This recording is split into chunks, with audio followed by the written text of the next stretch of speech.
Welcome to a CarWow drag race with a difference, because in this video we're going to be racing cars which are used as taxis. Now I'm in the new electric powered TX E-City, so these kind of cars are used by people with a Hackney carriage licence. They can pick up fares from the roadside. Next to me is a Toyota Prius, the favourite of the Uber driver.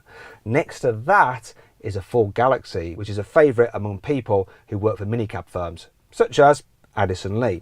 So this particular car I'm in here has an electric motor with 232 horsepower. The Prius has a 1.8 litre petrol engine, which is combined with an electric motor for a total output of about 122 horsepower. The Ford Galaxy has around 150 horsepower. We're going to have a drag race. Before we do though, please make sure you subscribe to this channel and hit the bell icon to turn your notifications on. Also check us out on Instagram at CarWow Cars for loads of behind the scenes pictures and videos and stuff. Right then, let's do this. It's going to be weird.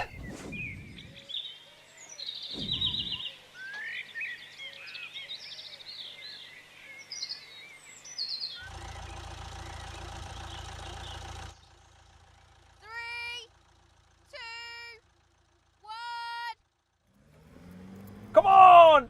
Electric power! No! No! I thought I was going to be off the line first! That was not good!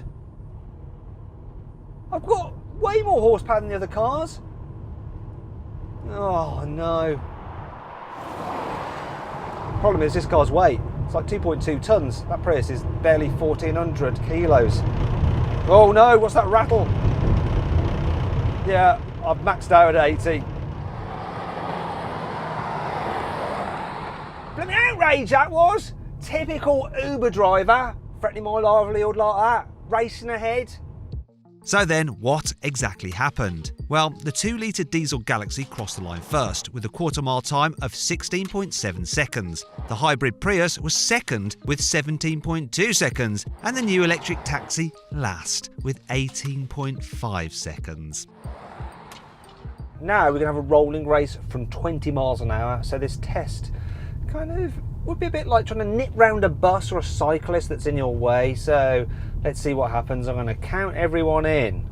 3, 2, 1, go!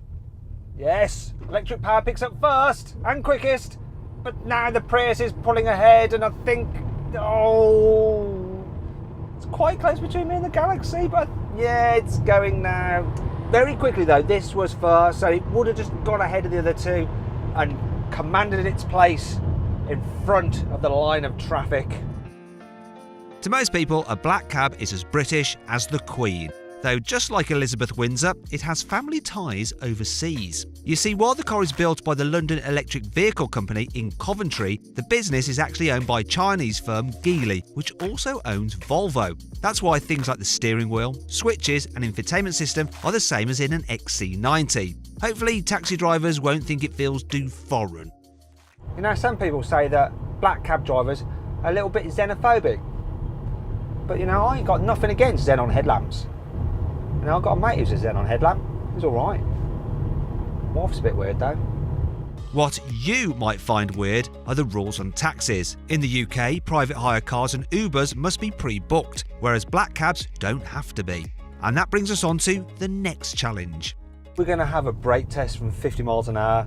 The idea being that someone hails a cab and we have to stop closest to them. So I'll just put my for hire on. There we go. So the cone is where the fare is. Come on! Oh, actually, not quite as good as the Prius, but better than the Galaxy, even though this weighs 2.2 tonnes. All right, darling, come on over here. Don't get in that. You don't want to be going in that. It's not legal for him to pick you up off the roadside. Come on, get in here. You'll be all right with me. That's right. Hey, how you doing, Treacle? You all right? Pretty good. There we go. Just start your fare. Put some extras on as well while I'm at it. That should do nicely, shouldn't it? There we go. And off we go. So, how's your day been, eh? Don't worry about that. I'll tell you what I've been up to. So, I had Tom Cruise in my car earlier. Yeah, short guy, big teeth. Thought a lot of himself. Now then, it's time to move on to what really matters for taxis, what they are like to travel in. This TX has been purpose built to carry fare paying passengers. So you've got things like these grab handles to make it easy to get in and out. There's some climate controls here. There's a button I can press there for an intercom to speak to the driver. Hello, driver. There's no driver today. Also, you have an easy pay system there, so you can just get your card out and contactless to pay your fare. You've also got a 3-pin socket down here so you can plug in your laptop and maybe work. There's a sunroof there and it's got a special tint on it so you don't get too hot here in the back. And finally, the car has been specifically built to be able to carry someone in the back while they're wearing a top hat. But how will the Ford fare when it comes to this very important taxiing attribute? Here in the middle row of the Galaxy, there is plenty of hat room. But what about in the very back? If all passengers want to wear their top hats. So let's have a look. Let's see. Well, shorter people may be able to get away with it. But yes, it's not ideal. But how should a gentleman cope should he end up in the back of the Toyota? You can actually get the Prius with a hard-wearing interior for the rear, which is easier to wipe clean if someone soils it. So that's pretty handy for taxiing. But what about the top hat test? I'd say not so much, sir. And what about if there's a bunch of you? Well, the Prius can only take 4 passengers and it will be pretty cramped. The Galaxy can take 6 passengers, but those in the very back may not be so happy. The electric taxi can also carry 6. However, the seating layout means there's easily enough room for everyone to get comfy. In this next test, we're going to see which car is the best for doing a U-turn in a tight street to pick up a fare. So we're going to start off with the Galaxy. So come on then. When it gets to that cone, the driver's going to give full steering lock and we'll see where it comes round to. Not bad. That's all right. So we'll put the cone down here. This was the Galaxy's attempt. Now we're going to do it with the Prius. Same thing again. Oh, he's on full lock. That is just a bit better than the Galaxy. Almost, I'd say, a metre or so. Not bad. Time though, for the taxi. Now this car is rear-wheel drive, the other two are front-wheel drive, and being rear-wheel drive does help when it comes to steering lock. And look at the amount of lock it's got. That is a massive improvement over the other two cars. You know, this car has a turning circle of 25 feet, and the reason for that is the turning circle required to do U-turn outside the Savoy Hotel. Finally, we come to costs. The Prius starts from £25,000, while a diesel Galaxy is £30,000. And if you click on the pop-out banner in the top right-hand corner of the screen, you can see how much you can save on these cars at CarWow. However, the new electric taxi costs the same as both of the other cars added together at £55,000. So can it recoup some of this by being cheaper to run? Let's find out. We're going to drive a course of 3 miles long, and we're going to cruise along about 30-ish miles an hour like you're driving in town, occasionally stopping and starting again as you would do at lights and so on. And we're going to see how efficient these vehicles are. So this is running at the moment in pure electric mode, and it's supposed to have a range on a full charge of 80 miles, but we shall see. So I'm starting off and it's 23 miles. Those guys, they're going to see what average economy they get from their cars, then we'll do some maths and see which is the cheapest. Now this car actually has a range extender, so there's a little petrol engine on board as well, 1.5, and if you need to go a little bit further than that 80 miles, that kicks in to provide electricity for the electric motor.